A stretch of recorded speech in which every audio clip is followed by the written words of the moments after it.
राज्य लोकसभा के ईचागढ़ विधानसभा क्षेत्र अंतर्गत चांडिल प्रखंड के गांगुटी फुटबॉल मैदान में राज्य लोकसभा से कांग्रेस प्रत्याशी यशस्विनी सहाय के पक्ष में इंडिया गठबंधन का चुनावी जनसभा का आयोजन हुआ है। इस चुनावी जनसभा में पूर्व मुख्यमंत्री हेमंत सोरेन की धर्मपत्नी से झामुमो की स्टार प्रचारक कल्पना मुर्मू सोरेन पहुंची। वहीं इस चुनावी जनसभा में राज्य लोकसभा से कांग्रेस प्रत्याशी यशस्विनी सहाय, पूर्व केंद्रीय मंत्री सुबोधकांत सहाय और ईचागढ़ विधायक की सविता महतो शामिल हुए। इस दौरान केंद्र के मोदी सरकार को सभी ने जमकर कोसा और केंद्र में इंडिया गठबंधन की सरकार बनाने और रांची लोकसभा से कांग्रेस प्रत्याशी यशस्विनी सहाय को चुनाव में जिताने की अपील की। इस दौरान झामुमो की स्टार प्रचारक कल्पना सोरेन ने केंद्र की भाजपा सरकार पर जमकर हमला बोला और झूठे आरोप में पूर्व मुख्यमंत्री हेमंत सोरेन को जेल में भेजने का आरोप लगाया। साथ ही उन्होंने केंद्र सरकार को झारखंड का बकाया राशि न देने समेत कई तरह से लोगों से वादा खिलाफी का आरोप लगाया। इस चुनावी सभा को इंडिया गठबंधन की रांची लोकसभा से कांग्रेस प्रत्याशी यशस्विनी सहाय, पूर्व केंद्रीय मंत्री सुबोधकांत सहाय और ईचागढ़ विधायक की सविता महतो ने भी संबोधित किया और केंद्र सरकार को बदलने को लेकर कांग्रेस को वोट करने की अपील की। इस जनसभा में इंडिया गठबंधन के हजारों कार्यकर्ता समेत काफी संख्या में लोग मौजूद रहे। केंद्र सरकार ने तो हमारे झारखंड खाते का जितना पैसा था भाजपा शासित लोगों को दे दिया। इसलिए दे दिया कि उनको झारखंड की कोई चिंता नहीं है, यहाँ के गरीब गुरबा लोगों की कोई चिंता नहीं है। आप लोग गरीबी में रहिए, गरीबी में मर जाइए, लेकिन केंद्र को आपकी चिंता नहीं है। लेकिन हेमंत जी ने की सरकार ने, हमारे गठबंधन की सरकार ने, जिसको हेमंत जी नेतृत्व करते थे, उन्होंने ऐसा अबुआ आवास की योजना बनाई कि 2 कमरे से नहीं 3 कमरे का अबुआ आवास आप लोगों को दिया है और साथ में रसोई घर अलग से भी दिया है।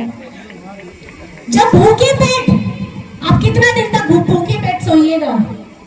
और आपको बताना मैं चाहूंगी कि केंद्र सरकार ने हरा राशन कार्ड को, हमारे झारखंड के 11 लाख लोगों का हरा राशन कार्ड को डिलीट किया था, बंद कर दिया था, ताकि झारखंड के लोग भूखे मर जाएं। इनको यहाँ के झारखंडी लोगों से कोई मतलब नहीं है।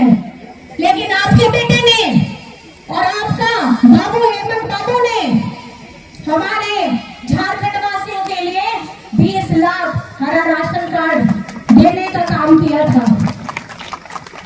और आज जब हम हक की लड़ाई करते हैं, अपने हक की बात करते हैं, तो यही हेमंत सोरेन जी को जेल में डालने का काम किया जाता है। क्योंकि उन लोगों को ये बिल्कुल सुहाता नहीं है कि कैसे कोई आदिवासी नेता मुख्यमंत्री हमारी आंखों में आंखें डाल करके हमसे अपने हक का पैसा मांगे। हेमंत जी ने केंद्र सरकार से 1,36,000 करोड़ का पैसा मांगा है, जो झारखंड का अपना पैसा है। हमारा कोयला, हमारा खजाना, हमारा खनिज संपदा, और हमको 1 रुपया भी नहीं। आप यहाँ पर में खाली गिद्ध नजर लगा के रखते हैं कि ये सुंदर सुंदर जंगल, इस जमीन के अंदर में कितना सुंदर खजाना है, उसको हमको हड़पना है। लेकिन यहाँ के बाशिंदों के लिए कुछ नहीं करना है, यहाँ के गरीब लोगों के लिए कुछ नहीं करना है, यहाँ के पिछड़ों के लिए कुछ नहीं करना है। यहाँ पर पहली बार तो नहीं, बहुत बार आई हूँ, पर आपके सामने अगर पहली बार आई हूँ तो ये जरूर कहूंगी कि मुझे एक मौका दीजिए कि आपकी बेटी और बहन आपकी आवाज बन सके और आपकी आवाज को बुलंद कर सके। मेरे पिताजी का एक बहुत पुराना रिश्ता रहा है, इसीलिए मैं चाहती हूँ कि वो रिश्ता मैं आगे बढ़ा पाऊँ। हमारी जैसे ही इंडिया गठबंधन की सरकार आएगी तो आपकी परेशानी के समाधान पे जो भी कार्य होगा उसमें मैं अपना पूरा सहयोग भी दूंगी। और साथ ही में हमारी जब सरकार आएगी तो ऐसी बहुत सारी योजनाएं हैं जो हम तुरंत ही लागू करेंगे। जैसे महिलाओं को 1 लाख रुपए देने की बात, 1 लाख रुपए सालाना महिलाओं के खाते में देंगे। मजदूरी के लिए 400 रुपए दिन के मनरेगा में देंगे। किसानों का कर्ज माफ करेंगे और जिस दाम पर धान बिकता है उसकी भी कानूनी गारंटी लाएंगे। तो ऐसी बहुत सारी योजनाएं हैं जो कांग्रेस इंडिया गठबंधन की सरकार लानी चाहती है।